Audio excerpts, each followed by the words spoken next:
मृत्यु को समझना एक जटिल विषय है। जो इसे समझ लेता है वह जिंदगी के असली मायने जान जाता है। यही सवाल एक बार महात्मा बुद्ध के शिष्यों ने पूछा था कि आखिर शरीर त्यागने के बाद आत्मा की यात्रा कैसी होती है, वह क्या करती है और उसका क्या होता है।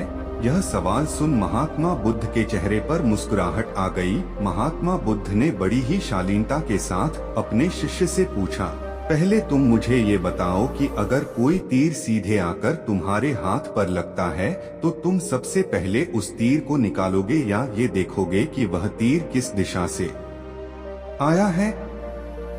शिष्य ने कहा, निश्चित रूप में मैं सबसे पहले उस तीर को निकालूंगा, नहीं तो वह मेरे पूरे शरीर में जहर भर देगा। इस जवाब को सुनते ही महात्मा बुद्ध ने कहा, बिल्कुल सही। मनुष्य को अपने मौजूदा जीवन की समस्याओं को सुलझाने में अपना समय और मेहनत झोंकनी चाहिए, न कि ये सोचने में कि अगले जन्म में क्या होगा। महात्मा बुद्ध कभी भी पुनर्जन्म या आने वाले जन्म को लेकर चिंतित नहीं रहते थे। वह आज की बात करते हैं और उन्होंने अपने शिष्यों को भी वर्तमान में जीने की सलाह दी।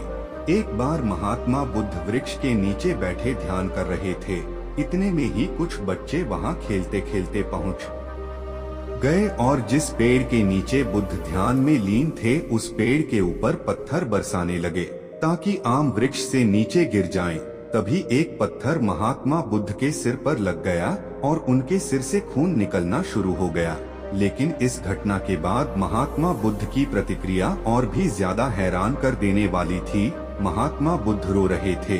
उन्होंने बच्चों के कहा, तुमने इस वृक्ष को पत्थर मारा, उसने तुम्हें फल दिया, लेकिन जब यह पत्थर मुझे लगा तो सिवाय डर और भय के मैं तुम्हें कुछ भी नहीं दे सका। बुद्ध की इस बात में काफी गहराई थी कि इंसान जब डर और भयभीत होता है तो वह किसी काम का नहीं रहता। ऐसे में अपने मन से डर को बाहर निकालो और आगे बढ़ो।